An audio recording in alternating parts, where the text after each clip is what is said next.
Detention ক্যাম্পে পাঠানো হবে বা আমাদের কি বাংলাদেশ পাঠিয়ে দেবে। মানুষ কিন্তু সেই প্যানিকেও কিন্তু অ্যাটাক হচ্ছে। অ্যাডমিট কার্ড, তো সেই নথিটাকেই যদি সে মান্যতা না দেয়, কোত্থেকে আর ডকুমেন্ট খুঁজে আনবে? 6টা সন্তান হওয়াটা তো দোষের কিছু না। মানে দিনের শেষে আমরা শিক্ষক, শোকজ করা হবে, তোমাদেরকে এই সময়ের মধ্যেই করতে হবে। কিন্তু রাজার নীতি তো এটা মনে হয় নীতি রাজা হওয়াই উচিত। চলছে শুনানি পর্ব। ভোটার তালিকা সংশোধনী পর্যায়ে একটা অত্যন্ত গুরুত্বপূর্ণ পর্ব বলা যেতে পারে। খসড়া তালিকা প্রকাশের পর এই শুনানি পর্ব শুরু হয়েছে এবং শুনানি পর্বের প্রথম নন ম্যাপিং, যাদের 2002-এর নাম ছিল না বা পরিবারের নাম ছিল না, সেই সমস্ত ব্যক্তিদের নন ম্যাপিং পর্যায়ে ফেলা হয়েছিল, তাদের প্রথমে শুনানি পর্বে ডাকা হয়েছে এবং তারপরে যে পর্ব সেটি হচ্ছে লজিক্যাল ডিসক্রিপেন্সি। এই পর্বটা শুরু হয়েছে এবং পাশাপাশি নট ফাউন্ড, অর্থাৎ যাদের 2002-এর নাম ছিল কিন্তু যাদের যখন বিএলওরা অ্যাপে দেখছেন তখন নাম পাওয়া যাচ্ছে না, নট ফাউন্ড। এই সমস্যাগুলো সামনে উঠে আসছে। বিএলও এসেছেন এবং তিনি দেখছেন, একটা বাড়িতে এসেছি আমরা যেখানে কি সমস্যায় আবার আপনাকে আসতে হলো এবং ভোটারের সঙ্গে কথা বলতে হচ্ছে। দেখুন, প্রাথমিক পর্যায়ে একটা তো নো ম্যাপিং ছিল, তাদের হিয়ারিংটা হয়ে গেছে। এবার এই যে হিয়ারিংগুলো হচ্ছে সেটা হচ্ছে নো রেকর্ড ফাউন্ড, মানে 2002-এ তার কিন্তু নাম আছে, তার হার্ড কপিও আছে, কিন্তু ইসিআইয়ের যে কোনো ভুলের কারণে আর কি, টেকনিক্যাল এরারের কারণে সেখানে কিন্তু ওনাদের নামটা খুঁজে পাওয়া যাচ্ছে না, ফলে ম্যাপিং করা যাচ্ছে না। ফলে সেই জন্যে ওনাদের ডকুমেন্ট একবার আমরা পাঠিয়েছিলাম, ওনারা বলেছিলেন যে এটা থেকে হয়ে যাবে, কিন্তু বলছে না, এবার আবার তাদের হিয়ারিং করতে হবে, হিয়ারিংটা তাদের বাড়িতে গিয়ে করতে হবে। সেই প্রসেস জন্য ওনার বাড়িতে আমি এসেছি, সেই কাজটাই এখন চলছে। মানে এটা দু তরফ থেকে হ্যারাসমেন্ট, এক তো আমাদের হ্যারাসমেন্ট, আমরা একবার ডকুমেন্ট নিয়েছি, তারা বিভিন্ন প্রশ্ন করছেন, একবার ডকুমেন্ট নিয়েছেন, আবার কেন ডকুমেন্ট নিচ্ছেন, এবং ওনাদের হ্যারাসমেন্ট। উনি যেমন বয়স্ক মানুষ, উনি একটা অসুখে ভুগছেন, তো সেক্ষেত্রে ওনার ক্ষেত্রেও কিন্তু এটা কিন্তু একটা মানসিক চাপ পড়ছে, এটা কিন্তু বলা যায়। হার্ড কপিতে নাম রয়েছে কিন্তু বিএলও অ্যাপের মাধ্যমে যখন আপলোড করা যাচ্ছে তখন কিন্তু নাম পাওয়া যাচ্ছে না, সেখানে নট ফাউন্ড দেখাচ্ছে। এবং এই যে নট ফাউন্ড, এই নট ফাউন্ডের মাধ্যমেও কিন্তু হ্যারাসমেন্ট হতে হচ্ছে ভোটারদের, এবং তার জন্য বিএলওদের আবারও সেই সমস্ত ভোটারদের বাড়িতে যেতে হচ্ছে। দেখতে পাওয়া যাচ্ছে হার্ড কপি, এবং হার্ড কপিতে নাম রয়েছে এবং এখানে কালার করে দেওয়া হয়েছে ধ্রুবজ্যোতি চক্রবর্তী, ফাদার হচ্ছে নারায়ণ চক্রবর্তী, এখানে নাম রয়েছে। কিন্তু যখন এনুমারেশন ফর্ম ফিল আপ করা হয় এবং তিনি 2002-এর লিঙ্কও দিয়েছিলেন যে তার নাম আছে, এখানে ফিল আপ করেছিলেন, এখানে নাম আছে ধ্রুবজ্যোতি চক্রবর্তী নাম লেখা আছে, এবং তিনি যে 2002-এর ছিল তখন সেটাও তিনি দিয়েছিলেন, কিন্তু নট ফাউন্ড দেখানোর কারণে তাকে আবার পুনরায় তাকে সমস্ত ফর্ম ফিল আপ করতে হচ্ছে, পুনরায় তাকে সমস্ত কিছু নথি দিতে হচ্ছে। আমরা ধ্রুবজ্যোতি বাবুর সঙ্গে কথা বলবো। স্যার, একবার ফর্ম ফিল আপ হয়েছে, আপনি 2002-এর ভোটার এবং এসআইআর যখন হয়েছিল তখন আপনার সেই 2002-এ যে লাস্ট এসআইআর সেটাতে আপনার নামও ছিল, আপনি সেই নথিও দিয়েছেন, কিন্তু নট ফাউন্ড দেখানোর ফলে আপনাকে কতটা হ্যারাসমেন্ট হতে হচ্ছে? হ্যারাসমেন্ট বলতে ওই যে বারবার ওনার কাছে আসতে আছে। একবার কদিন আগে আমার মিসেস এসেছিলো, তার আপনার ম্যাপিং ছিল না, সেটা করলাম, তো ওখানে হিয়ারিংয়ে গেলাম, তখনও জানতাম না এটা হবে, এখন আবার নতুন করে বিএলও বললেন, তারপরে আবার এটা করলাম। এই হ্যারাসমেন্টগুলো বারবার আসছে। বয়স্ক লোক তো, চাপও তো এটা একটা যে যদি আমার নাম না ওটা চূড়ান্ত ভোটার তালিকায় নাম থাকবে না, হ্যাঁ লাগতাম না, পরে আবার এটা থেকে আবার সিএ যদিও বলছে না, কিন্তু পরে যদি ডাকে সেই চিন্তাগুলো তো থাকেই। সিএ এর একটা চিন্তা চলছে নাকি? না, যদি ধরুন, আমি সেটা বলছি না, বলছি ধরুন এখানে না ভোটার লিস্টে নাম থাকলো না, তাহলে সবাইকে সিএতে রাখলো, এরকম যদি হয় ঘটনাটা, তো তখন তো এইগুলো অসুবিধা হবে। যদিও এটার সঙ্গে নাগরিকত্ব কোনো কানেকশন নেই অ্যাজ পার রুলস, কিন্তু রাজনৈতিক একটা বাতাবরণ চলছে যে এখানে যদি না আসে ওনাদেরকে ডিটেনশন ক্যাম্পে পাঠানো হবে, বাংলাদেশ পাঠিয়ে দেওয়া হবে, যেরকম আর কি, মানে টিভিতে বা যেখানে সব সংবাদ মাধ্যম রাজনৈতিক নেতারা যেভাবে বলছেন, সেই নিয়েও কিন্তু ওনারা কিন্তু দুশ্চিন্তায় আছেন। আমাদেরকে জিজ্ঞেস করছেন, ম্যাক্সিমাম ভোটার ইলেক্টর তারা জিজ্ঞেস করছেন যে আমাদের কি না হলে এটা ডিটেনশন ক্যাম্পে পাঠানো হবে বা আমাদের কি বাংলাদেশ পাঠিয়ে দেবে। এই প্রশ্নও কিন্তু আসছে। সুতরাং সেই ভয়টা কিন্তু মানুষের মধ্যে কাজ করছে। এটা নিয়েও কিন্তু সবাইকে সচেতন করা দরকার, সেটা রাজনৈতিক মহলের থেকে হোক বা সরকারি মহল থেকে হোক।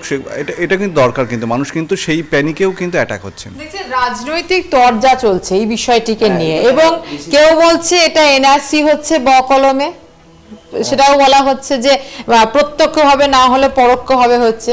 এই যে মানুষের মধ্যে একটা ভয় ঢুকে যাওয়া, এতে যখন থেকে শুরু হয়েছে এই এসআইআর পদ্ধতি বা ঘোষণা হয়েছে যে এসআইআর হবে, এবং বিহারের যে ফলটা প্রকাশিত হয়েছে যে এত জনের নাম বাদ, তাতে মানুষ কতটা আতঙ্কের মধ্যে যে, এবং আপনি একটা শারীরিক অসুস্থতার মধ্যে আপনাকে যেতে হচ্ছে, সেটা একটা আপনার ট্রিটমেন্ট চলছে, পাশাপাশি আপনার এই যে মানসিক চাপ আপনার শরীরে কতটা এফেক্ট ফেলছে শুধু না, আমার তো শরীরে এফেক্ট করছে। আর তাছাড়া দেখুন, আমরা যেন এই পাড়াতে ধরুন প্রায় গত 100 বছরের বাসিন্দা অলমোস্ট, তাতেও যদি আমাদের সব ডকুমেন্ট থেকে ওই বারবার ডাকে, সেটা তো অসুবিধা। এই পাড়াতেই জন্মকর্ম, এখানেই পড়েছি সব, কিন্তু এইখানে সেগুলো হচ্ছে আর কি। মানে এখানেই জন্ম, এখানেই বড় হয়, এখানেই পড়াশোনা, তার উপরে প্রুফ দিতে হচ্ছে, এবং আবারও বলা হচ্ছে এই নথি হবে না, ওই নথি হবে না। 2002 এর নাম আছে, তাও বারবার বিএলও আপনার কাছে ছুটে আসছে, আপনাকে বিএলও এর কাছে যেতে হচ্ছে। মানে এই যে প্রসেসটা চলছে, এসআইআর কে এক কথায় কি বলবেন? এই যে এসআইআর হচ্ছে সেটাকে কি বলবেন? না, এসআইআর হওয়া তো প্রয়োজন, তবে এই যে ঘটনাগুলো ঘটছে এগুলোকে বাদ দিয়ে এসআইআর হলে কিছু খারাপ নয়। এটা আমি যেটা বলছি, ঘটনা যেগুলো ঘটছে। আপনাকে এখন কি কি নথি দিতে হলো আরো? এখন আমার ওই জন্মের নথিটা দিতে হলো, আর আমার ওই আধার কার্ড দিতে হলো, এই দুটোই চেয়েছেন উনি। আর একটা কি, ও যে লিস্টে আমার নাম উঠেছিল সেই লিস্টে দিলে, এই তিনটে। 2002 এর লিস্টটা দিতে হয়, এখানে একবার দেখাবো। 2002 এর লিস্টটা দেওয়া হয়েছে, যেখানে ওনার হার্ড কপি, ওনার নাম ছিল ধ্রুবজ্যোতি চক্রবর্তী, এই নাম দেওয়া আছে, সেই নাম আছে। আরো একটি নথি যেটা হচ্ছে যে সেকেন্ডারি সার্টিফিকেট, সেটা তাকে দিতে হয়েছে, এবং তারপরে যেটা আধার কার্ড দিতে হয়েছে, এবং যে ফর্মটা তিনি ফিল আপ করেছিলেন সেই ফর্মটা আবার তাকে, সেই ফর্মটা তাকে দিতে হলো, সেই ফর্মটা আছে। এই যে নথিগুলো বলা হয়েছে যে অ্যাডমিট কার্ড নেওয়া যাবে না। আপনাদের কি অ্যাডমিট কার্ড নিচ্ছেন না সার্টিফিকেটেই আপনারা, মানে জন্মের যে তারিখ এটা, সেটা কিভাবে আপনারা প্রুভ করছেন? দেখুন, এটা বললাম না, মানে প্রতি পদে পদে নির্বাচন কমিশন নিজেও জানে না ওনারা কি করতে চাইছেন। এখন এটা ছাড়া আমাদের আর বলার কোনো মানে জায়গা নেই, কারণ অ্যাডমিট কার্ড আমরা জানি যে আমাদের 87 সালের আগে যাদের জন্ম, আমার যেমন জন্ম 87 সালের আগে, আমার তো জন্ম সার্টিফিকেট, আমার গ্রামে জন্ম হয়েছিল, আমার তো জন্ম সার্টিফিকেট নেই। সেক্ষেত্রে আমাদের প্রামাণ্য নথি হিসাবে আমরা অ্যাডমিট কার্ডটাই যে কোনো জায়গায় দিয়েছি। আমি নিজের পাসপোর্ট করেছি, সেখানে অ্যাডমিট কার্ডটা দিয়েছি আমার জন্মের নথি হিসাবে। তো সেই নথিটাকেই যদি সে মান্যতা না দেয়, তাহলে সাধারণ মানুষ তাহলে কোত্থেকে আর ডকুমেন্ট খুঁজে আনবে?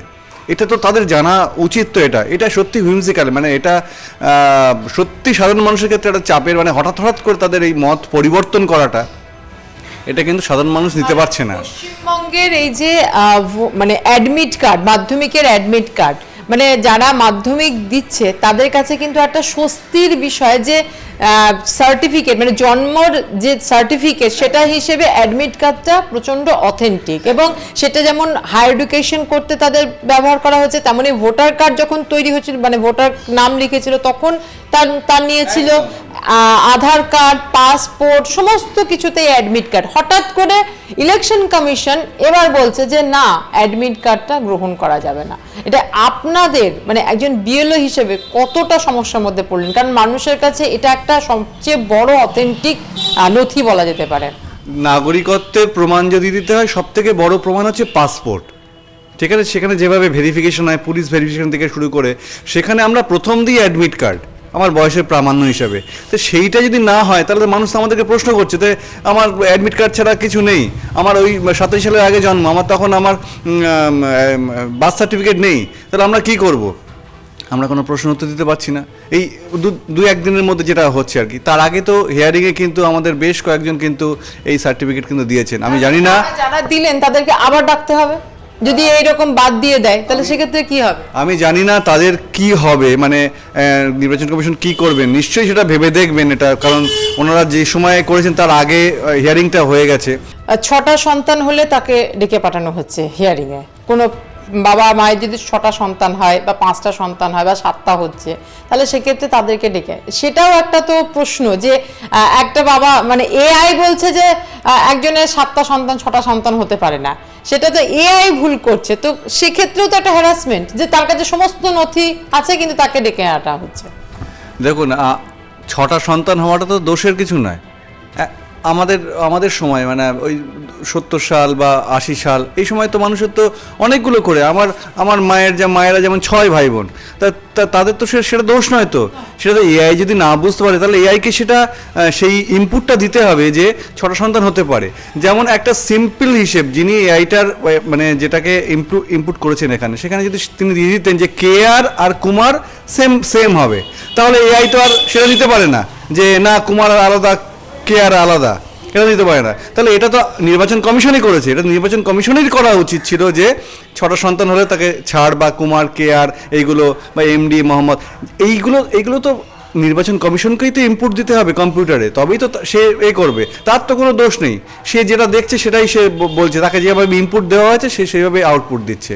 সুতরাং এটা তো নির্বাচন কমিশনের টোটালটাই দায়িত্ব। আমরা যদি বলি যে রবীন্দ্রনাথ ঠাকুর 15টা ভাই বোন ছিলেন তারা, তাহলে আজকে যদি রবীন্দ্রনাথ ঠাকুর যদি বেঁচে থাকতেন, তাহলে সেই সময় যদি এই এসআইআর হতো আর যদি এরকম ধরনের পদ্ধতি হতো, তাহলে রবীন্দ্রনাথ ঠাকুরকেও হয়তো ডাকা হতো লজিক্যাল ডিসক্রিপেন্সিতে যে তার বাবা কেন 15টা সন্তান জন্ম দিয়েছেন বা কি করে সম্ভব। মানে এটা খুবই লজ্জার বা বলতে গেলে চলে যে এইরকমভাবে মানুষকে হ্যারাসমেন্ট করতে হচ্ছে। সত্যি কথা, যেমন আমাদের দেব, তাকেও নাকি আমি দেখছিলাম সংবাদে, তাকেও ডেকেছে, তো সে একজন এমপি হয়ে তাকেও যদি প্রমাণ দিতে হয়, সত্যি কথা এটা কিন্তু মানে আমাদের বাঙালি হিসেবে একটু সেনকে ডাকা হয়েছে যে তার মায়ের সঙ্গে কেন 15 বছরের ডিফারেন্স, সেই নিয়ে একটা ডাকা হয়েছে তাকে। তো যে দেশে বাল্য বিবাহ ছিল একটা সময়, মানে 9 বছর 8 বছরের মেয়েদের বিয়ে হয়ে যেত, সেই মেয়ে যদি 15 বছরে কোনো সন্তান জন্ম দিয়েছে, তাহলে সেটা ইললজিক্যাল বা সেটা মানে এআই এর এতে লজিক্যাল ডিসক্রিপেন্সিতে রাখা হবে, এটাও তো একটা হ্যারাসমেন্ট। এটা তো এক সময় ছিল তো যে আগে তো কম বয়সে বিয়ে হতো, তো সেটা তো এটা বুঝতে হবে, নির্বাচন কমিশনকে বুঝতে হবে। ঠিক আছে, আমরা যারা গ্রাউন্ড লেভেলে কাজ করছি, আমার মনে হয় যে ওনাদেরও একবার এসে দেখা উচিত যে একদম নিচু লেভেলে গ্রামে কীভাবে কাজ হচ্ছে। কারণ আমি একটা ঠান্ডা ঘরে বসে বা কাঁচের ঘরের মধ্যে বসে আমি নীতি নির্ধারণ করলাম, সেটা কিন্তু একটা শ্রেণীর মানুষের জন্য কিন্তু প্রযোজ্য, কিন্তু সব শ্রেণীর মানুষের জন্য কিন্তু এটা হয় না। সুতরাং আমার মতে বলে যে নির্বাচন কমিশন মনে হয় সঠিক মানে কোমর বেঁধে এই কাজটা করতে নাবিনি, তাহলে কিন্তু পদে পদে আমাদেরকে হ্যারাসমেন্ট হতো না, বা আমাদের ভোটারদের কিন্তু হ্যারাসমেন্ট হতো না। এই যে হ্যারাসমেন্টগুলো হচ্ছে, আপনাকে ছুটে আসতে হচ্ছে বিএলওর কাছে, বিএলও আপনার কাছে যাচ্ছেন, শুধু আপনি নন, বহু মানুষের কাছে এরকম সমস্যা আসছে যাদের 2002-এ নাম আছে। আপনি কি মনে করছেন কোনো রাজনৈতিক চাপের কারণে ইলেকশন কমিশনকে এরকম বিভিন্ন সময় বিভিন্ন পদক্ষেপ গ্রহণ করতে হচ্ছে? না, এটা আমি ঠিক বলতে পারবো না, কারণ দেখুন এটা তো যাদের আমরা তো বয়স হয়েছে এখন, ওই ব্যাপারগুলো খুব একটা এটা রাজনীতির চাপ এই যে করেছে সেটা আমি ওনাকে বলতে পারি যে এই যে দেখুন আমার অসুবিধা হচ্ছে। অ্যাডমিট কার্ড যদি গ্রহণযোগ্য না হয়, তো সেক্ষেত্রে কি চাপ হবে মনে করছেন? একদম বহু লোকের অ্যাডমিট কার্ড দিয়ে তার পাসপোর্ট বানানো হয়েছে। আমার পাসপোর্টটা রিনিউ হয়নি, তাই নাহলে তো এত অসুবিধা হতো না, প্রথমবারই হয়তো হয়ে যেত। এই হচ্ছে কথা। অ্যাডমিট কার্ড যদি না হয়, তাহলে তো পাসপোর্টটাও পরোক্ষভাবে যদি আমরা দেখি যে পাসপোর্টটাও তাহলে নেওয়া হচ্ছে না, তার কারণ অ্যাডমিট কার্ডটা তো প্রথম ইস্যু করতে হচ্ছে পাসপোর্টে। আরও জটিলতা বাড়ছে এই বিভিন্ন পদক্ষেপে। দেখুন, ওনারা বলছেন যে মাধ্যমিকের সার্টিফিকেট বা যে কোনো সার্টিফিকেট বা বোর্ডের সার্টিফিকেটটাই প্রামাণ্য হিসাবে নথি হিসাবে ধরা হবে, কিন্তু অ্যাডমিট কার্ডে তো বয়সটাই তো প্রামাণ্য হিসাবে ধরা হয়, যে জন্মের যদি আমি প্রমাণ দিই সেক্ষেত্রে কিন্তু এটা একটা হ্যারাসমেন্ট হচ্ছে বটেই। আর সবশেষে আমি আর একটা কথা বলবো, যেটা হচ্ছে যে প্রত্যেক মানুষকে মানে প্রত্যেক মানুষ তথা আপনারা প্যানিকড হবেন না। 1 নম্বর, রাজনৈতিক নেতাদের বলবো আপনারা এমন কিছু বলবেন না যাতে সাধারণ মানুষ বিভ্রান্ত হয়, বিএলওরা বিভ্রান্ত হন। প্রথম থেকেই মানুষকে যেভাবে বলা হয়েছিল গাছে বেঁধে রাখুন, রাখুন, আমরা সত্যি আতঙ্কে ছিলাম, তারপরে কাজটা করতে নেমে দেখলাম যে না ঠিক আছে করা যাবে। কারণ রাজনীতি যারা করবেন তারা রাজনীতির কাজটা করবেন, তাদের তাদের পন্থা অনুযায়ী চলবেন, কিন্তু রাজার নীতি তো এটা মনে হয় নীতি রাজা হওয়াই উচিত। এবং নির্বাচন কমিশনকেও বলবো যে আপনারা সঠিক সিদ্ধান্ত নিন যাতে সাধারণ মানুষ হ্যারাস না হন। আমরা হ্যারাস নয়, যারা আমরা কাজ করছি একদম সাধারণ মানুষের সঙ্গে। আর অনেক মহিলা বিএলওরা কাজ করছে যারা অনেক রকম অনেক কিছুর অসুবিধার সম্মুখীন হচ্ছে, ফোন নাম্বার দিয়ে রাত্রেবেলা ফোন কলস এরকম ধরনের প্রচুর সম্মুখীন। প্লাস এইখানে তো গালাগালির একটা ব্যাপার আছেই, যে একবার দিয়েছি কেন আবার দেবো বলে জোরে কথা বলা। কারণ আমরা তো মানে দিনের শেষে আমরা শিক্ষক, আমরা তো নির্বাচন কমিশনের লোক নই, বা আমাদের এই কাজের জন্য আমাদের সেই রকম কোনো উপযুক্ত ট্রেনিং নেই। সুতরাং দিনের শেষে আমরা শিক্ষক, আমাদের সেই সম্মানটুকু যাতে থাকে সেটা দেখুন।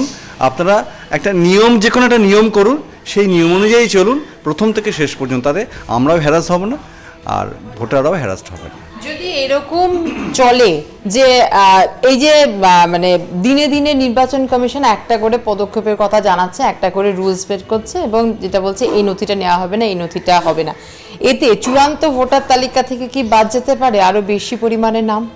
কিরকম আশঙ্কা করছেন? যেই নতুন একটা নিয়ম আসবে সঙ্গে সঙ্গে একটা ডিসক্রিপেন্সি তৈরি হবে, যেই ডিসক্রিপেন্সি তৈরি হবে আবার হিয়ারিংয়ের নোটিশ আসবে, আবার হিয়ারিং নোটিশ আসলে তাকে আবার ডকুমেন্ট দিতে হবে। এবার যদি সেই ডকুমেন্ট তার কাছে না থাকে তাহলে তো বাদ যাওয়ার সম্ভাবনা অবশ্যই থাকবে।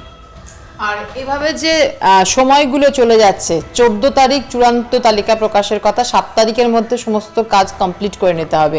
এভাবে যে একটার পরে একটা নতুন নিয়ম চালু করা হচ্ছে, নতুন কথা বলা হচ্ছে, তাতে কি মনে হচ্ছে 14 তারিখ সেটা হতে পারে না আরও বেড়ে যেতে পারে যদি এইভাবে কাজটা ডিলে হয়? ওনারা কি হচ্ছে, আমাদের ওপরের মহলে যারা আছেন ইআরও বা সুপারভাইজার, তারা হচ্ছে কি ওখান থেকে একটা নির্দেশ পেলেন, আমাদেরকে চাপিয়ে দিলেন, তোমাদেরকে এই সময়ের মধ্যেই করতে হবে, এই রাতের মধ্যে 12টার মধ্যে শেষ হবে, এক্ষুনি করতে হবে। এবার কাজটা তো আমাদের করতে হবে, আমাদের তো একটা মিনিমাম টাইম দরকার সেই কাজটা করার জন্যে। সেটা আমরা ইআরও স্যারকে বলেছিলাম যে আমাদের যখন এই ডিস্ট্রিবিউশনের দায়িত্ব দিয়েছিল যে কত সময় লাগতে পারে, প্রত্যেকটা বাড়িতে যদি 5 মিনিট করে সময় হয় কত সময় লাগতে পারে, 1200 ভোটার হয়। ওনারা কিছু বুঝতে পারছেন, বলছে আমাদের হাত পা বাঁধা, আমাদেরকে ওপর থেকে বলা হচ্ছে। তা এইভাবে তো কাজ হয় না, কাজ তো করছি আমরা, আমাদের সমস্যাটা তো বুঝতে, আমাদের সংসার আছে, 3 দিন ধরে আমার বাড়িতে বাজার হয় না এখনো পর্যন্ত, ঠিক আছে? তো সেটাও তো আমাদের একটা সমস্যা, সেই সমস্যাগুলো সমাধান করেও তো আমাদেরকে পরবর্তীকালে এই কাজগুলো করতে হবে। তো সেইটা কিন্তু টাইম লিমিটটা কিন্তু খুবই কম, যেটা নিয়ে প্রথম থেকেই নির্বাচন কমিশনের ভাবা উচিত ছিল। টাইমটা কিন্তু সাংঘাতিক কম, যদি নতুন কোনো আবার নিয়ম আসে তাহলে কিন্তু এই টাইমের মধ্যে সম্ভব হওয়াটা কিন্তু সম্ভব নয় আমার মনে হয়। যেটা হচ্ছে কোনো স্লিপ তো দেওয়া হচ্ছে না, যারা আসছেন তাদের কাছে লিখে নেওয়া হচ্ছে, সাইন করে নেওয়া হচ্ছে, এবং তাদের যে 2002 এর নাম নেই সেটাও আপনারা লিখে নিচ্ছেন যে না নাম নেই। তো সেক্ষেত্রে যে মানুষটা দিয়ে গেল সে কি করে জানবে যে তার নামটা চূড়ান্ত তালিকায় থাকবে কি থাকবে না, বা সে যদি পরে বলে যে আমি জমা দিয়েছি, সেটাও তো সে প্রমাণ করতে পারবেন না, আরও তো জটিলতা বাড়বে। দেখুন, ওই বললাম না যে কোনো নির্দিষ্ট কোনো কোমর বেঁধে এনারা নামেননি, মানে হঠাৎ করে মনে হলো যে এনাদের আবার হিয়ারিং দরকার, কিছু স্লিপ ইস্যু করে তাদেরকে দিয়ে দিল। যেমন মেন হিয়ারিং যেখানে হয়েছিল আমাদের কসবা চিত্তরঞ্জন স্কুলে, সেখানে কিন্তু প্রত্যেককে স্লিপ দিয়েছিল, কিন্তু এখানে কিন্তু সেটা নেই। অনেকে আমাকে প্রশ্ন করছেন যে আমাকে তো কিছু দিলেন না, তাহলে আমি কি করে করব? আমি বলবো দেখুন আমাকে তো দেয়নি, আপনি এক কাজ করুন, থেকে একটা ছবি তুলে নিয়ে যান, তাছাড়া তো আমার কাছে আর কোনো উপায় নেই। আর আমার যেমন ইনস্ট্রাকশন দিয়েছে সেইভাবে আমরা কাজ করছি। তো সেক্ষেত্রে কিন্তু একটা অসুবিধার কারণ কিন্তু এটা আপনাদেরকেই জবাবদিহি করতে হচ্ছে, মানে ভয়ের কারণটা আপনাদেরই। সব ভয়ের কারণটাই আমাদের, আমরাই কাজ করছি, কোনো সমস্যা হলে আমরাই তাদের কাছে ছুটে যাচ্ছি, কোনো সমস্যা হলে আমাদের ঘাড় ধরে বলছে এটা কেন করা হয়নি। থ্রেট কল আপনারাই পাচ্ছেন, থ্রেট কল আমরা পাচ্ছি ভোটারদের থেকে, থ্রেট কল আমরা পাচ্ছি সুপারভাইজার ইআরও থেকে, যে এটা কেন হয়নি, শোকজ করা হবে, সাসপেন্ড করা হবে, চাকরি চলে যাবে। এই ভয় তো আমাদেরকে দিয়ে এইভাবে আমাদেরকে কাজ করানো হচ্ছে, কিন্তু যে উপযুক্ত পরিবেশ সেটা কিন্তু পরিবেশটা একদমই নেই আজকের দিনে দাঁড়িয়ে, আমি এই কথা বলতে বাধ্য হচ্ছি। সময় যত এগোচ্ছে ততই কিন্তু আরও এগিয়ে আসছে চূড়ান্ত ভোটার তালিকার প্রকাশের দিন। 14ই ফেব্রুয়ারি প্রকাশিত হবে চূড়ান্ত ভোটার তালিকা। তার আগে জোর কদমে অবশ্যই কাজ চলছে শুনানি পর্ব, কিন্তু নিত্যদিন নির্বাচন কমিশনের এক একটা পদক্ষেপ এক একটা বার্তাতে ঘুম ছুটেছে বিএলওদের এবং ঘুম ছুটেছে যারা ভোটার। তার কারণ আজকে অ্যাডমিট কার্ড অ্যালাউ হবে না, তো কালকে এই জিনিসটা অ্যালাউ হবে না। নথি কি দেবেন সেই নিয়ে কিন্তু চিন্তায় রয়েছেন যেমন ভোটাররা, তেমনি বিএলওরাও চিন্তায় রয়েছেন যে কোন নথির দ্বারা তারা আপলোড করবেন ভোটারের নাম। চূড়ান্ত ভোটার তালিকায় অবশ্যই সমস্ত কিছু স্পষ্ট হয়ে যাবে, কত জনের নাম বাদ গেল, কত জনের নাম থাকলো ভোটার হিসেবে। তার জন্য অবশ্যই অপেক্ষা করতে হবে আমাদের। ক্যামেরায় উৎস রায়ের সঙ্গে রাজা রহমানের রিপোর্ট, আর প্লাস নিউজ, কলকাতা।